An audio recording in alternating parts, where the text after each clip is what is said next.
एकं ब्रह्म द्वितीयं च परिपूर्णं परापरम् इति योगीयते वेदैस्ता वन्दे सोमसुन्दरम्। ज्ञातृज्ञानज्ञेयरूपं विश्वव्याप्यं व्यवस्थितं यं सर्वैरप्यदृश्यो यस्तं वन्दे सोमसुन्दरम्। अश्वमेधादियज्ञैश्च यस्य माराध्यते द्विजै ददाति च फलं तेषां तं वन्दे सोमसुन्दरम्। यं विधित्वा बुधाः सर्वे कर्मबन्धविवर्जिता लभन्ते परमामुक्तिं तं वन्दे सोमसुन्दरम्। देवदेवं यमाराध्य मृकण्डुतनयो मुनि नित्यत्वमगमत्सद्यस्तं तं वन्दे सोमसुन्दरम्। निजनेत्राम्बुजकृतं पूजया परितोऽप्ययम् श्रीपतिर्लभते चक्रं तं वन्दे सोमसुन्दरम्। येन सर्वं जगत्तृष्टं रक्षितं सहृतं क्रमात् न त्वं विज्ञानमानन्दं तं वन्दे सोमसुन्दरम्। यस्मात् परं चापरं च किञ्चिद्वस्तु न विद्यते ईश्वरं सर्वभूतानां तं वन्दे सोमसुन्दरम्। यस्मै वेदाश्च चत्वारो नमस्यन्त वपुर्धरा ईशानां सर्वविद्यानां तं वन्दे सोमसुन्दरम्। यस्य प्रणाममात्रेण सन्ति सर्वाच सम्पदा सर्वसिद्धिप्रदं शम्भुं तं वन्दे सोमसुन्दरम्। यस्य दर्शनमात्रेण ब्रह्महत्यादिपातकम् अवश्यं नश्यति क्षिप्रं तं वन्दे सोमसुन्दरम्। उत्तमाङ्गचरणं ब्रह्मणा विष्णुनापि च न दृश्यते यस्य यत्नस्तं वन्दे सोमसुन्दरम्। वन्दे सोमसुन्दरम् वन्दे सोमसुन्दरम्। एकं ब्रह्म द्वितीयं च परिपूर्णं परापरम् इति योगीयते वेदैस्ता वन्दे सोमसुन्दरम्। ज्ञातृज्ञानज्ञेयरूपं विश्वव्याप्यं व्यवस्थितं यं सर्वैरप्यदृश्यो यस्तं वन्दे सोमसुन्दरम्। अश्वमेधादियज्ञैश्च यस्य माराध्यते द्विजै ददाति च फलं तेषां तं वन्दे सोमसुन्दरम्। यं विधित्वा बुधाः सर्वे कर्मबन्धविवर्जिता लभन्ते परमामुक्तिं तं वन्दे सोमसुन्दरम्। देवदेवं यमाराध्य मृकण्डुतनयो मुनि नित्यत्वमगमत्सद्यस्तं तं वन्दे सोमसुन्दरम्। निजनेत्राम्बुजकृतं पूजया परितोऽप्ययम् श्रीपतिर्लभते चक्रं तं वन्दे सोमसुन्दरम् येन सर्वं जगत्तृष्टं रक्षितं सहृतं क्रमात् न त्वं विज्ञानमानन्दं तं वन्दे सोमसुन्दरम् यस्मात् परं चापरं च किञ्चिद्वस्तु न विद्यते ईश्वरं सर्वभूतानां तं वन्दे सोमसुन्दरम् यस्मै वेदाश्च चत्वारो नमस्यन्त वपुर्धरा ईशानां सर्वविद्यानां तं वन्दे सोमसुन्दरम् यस्य प्रणाममात्रेण सन्ति सर्वाच सम्पदा सर्वसिद्धिप्रदं शम्भुं तं वन्दे सोमसुन्दरम् यस्य दर्शनमात्रेण ब्रह्महत्यादिपातकम् अवश्यं नश्यति क्षिप्रं तं वन्दे सोमसुन्दरम् उत्तमाङ्गचरणं ब्रह्मणा विष्णुनापि च न दृश्यते यस्य यत्नस्तं वन्दे सोमसुन्दरम् वन्दे सोमसुन्दरम् वन्दे सोमसुन्दरम्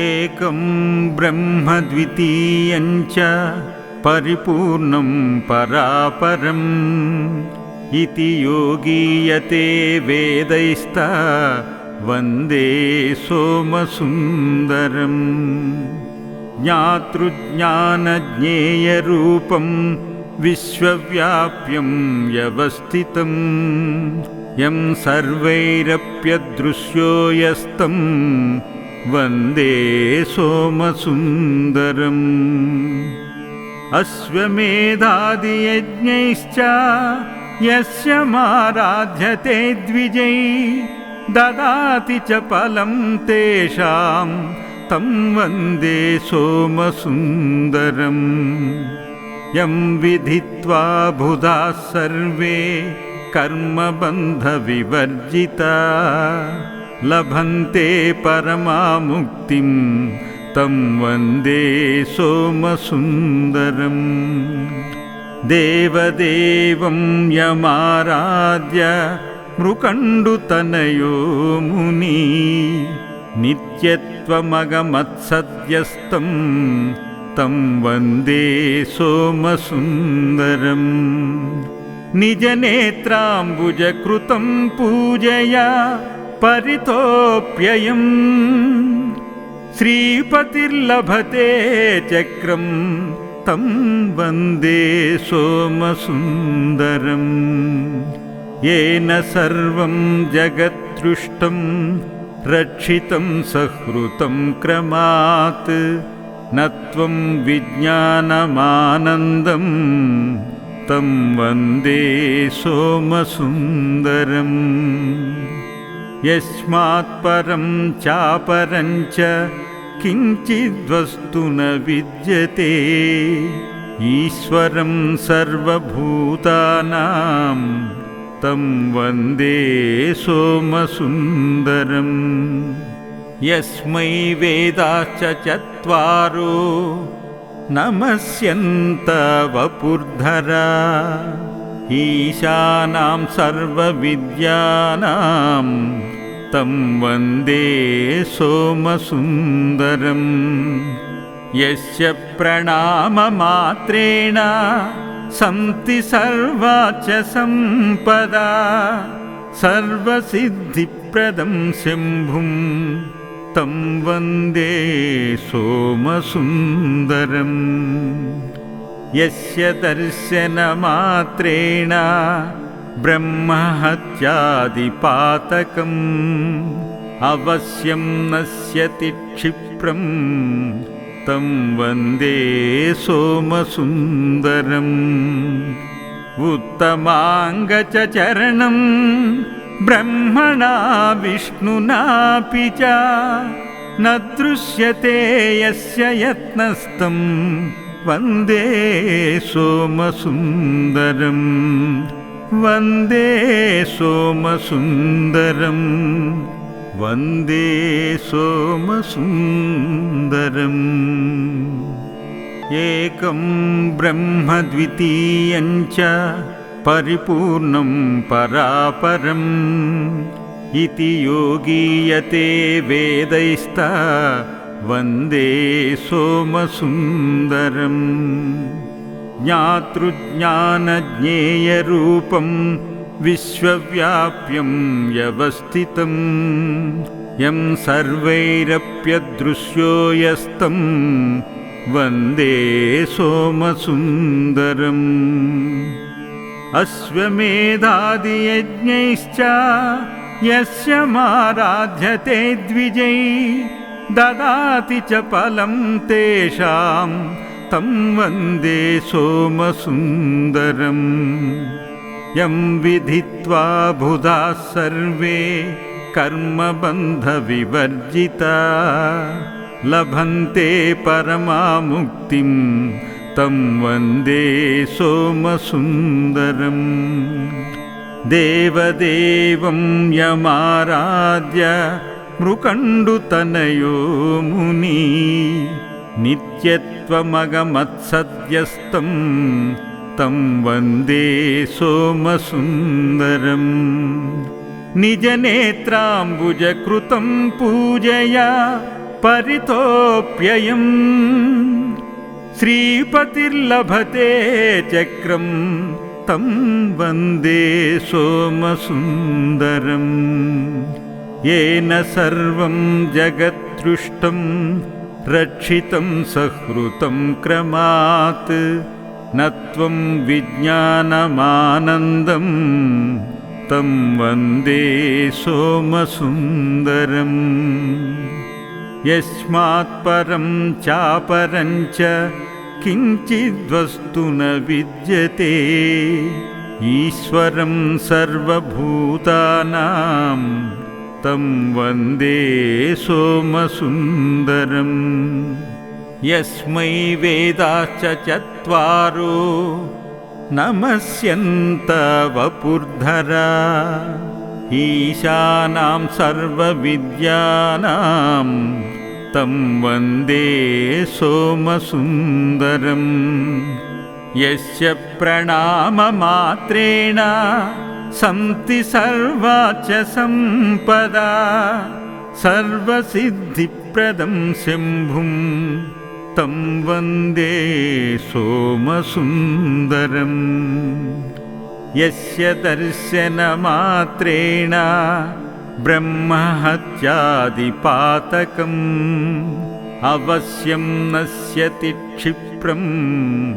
तं वन्दे सोमसुन्दरम् उत्तमाङ्गचरणं ब्रह्मणा विष्णुनापि च न दृश्यते यस्य यत्नस्तं वन्दे सोमसुन्दरम् वन्दे सोमसुन्दरम् वन्दे सोमसुन्दरम्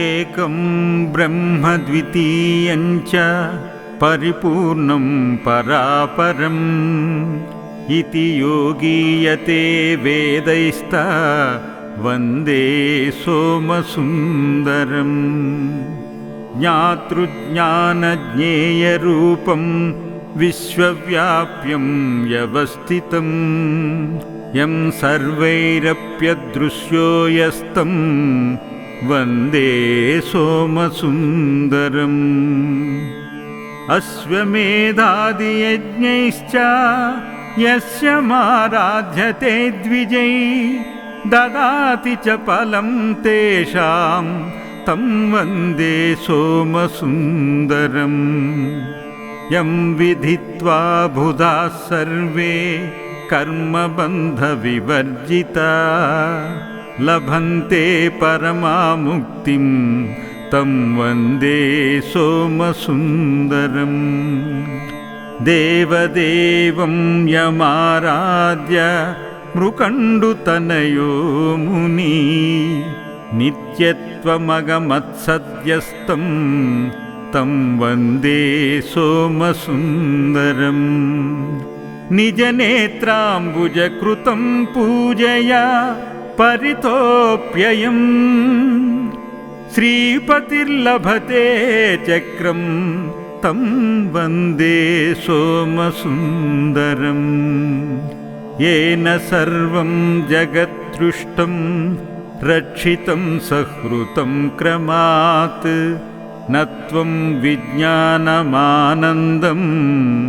तं वन्दे सोमसुन्दरम् यस्मात् परं चापरं च किञ्चिद्वस्तु न विद्यते ईश्वरं सर्वभूतानां तं वन्दे सोमसुन्दरम् यस्मै वेदाश्च चत्वारो नमस्यन्त वपुर्धरा ईशानां सर्वविद्यानां तं वन्दे सोमसुन्दरम् यस्य प्रणाममात्रेण सन्ति सर्वाच सम्पदा सर्वसिद्धिप्रदं शम्भुं तं वन्दे सोमसुन्दरम् यस्य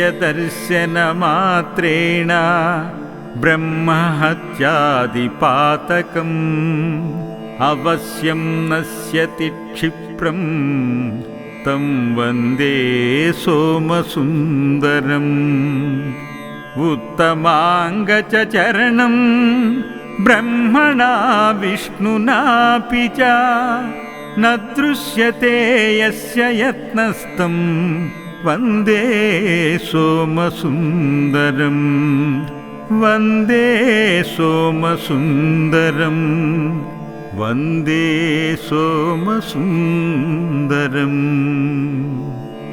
इति श्रीहालस्य महात्म्ये इन्द्रकृतं श्री सोमसुन्दराष्टकं सम्पूर्णम्।